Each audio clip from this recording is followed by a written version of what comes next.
Ay boynum içindeki elim bakarı.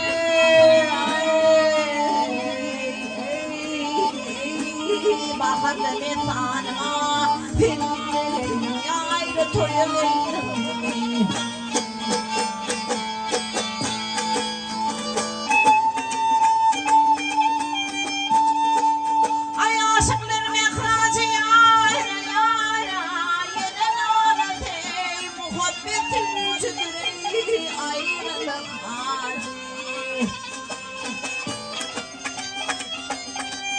Ay gözümün ruşunu dipemin teci dövülün dövran vay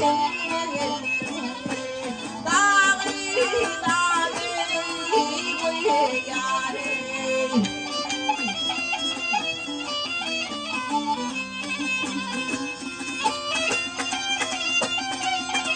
Hay aşık Necip yar yoluna baş koyma.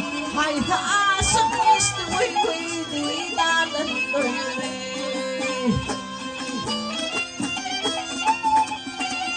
Hay seninle mi yıklattım güllerim yayımayı. Bilgilerim şanına seninle ayrı dönüyorum.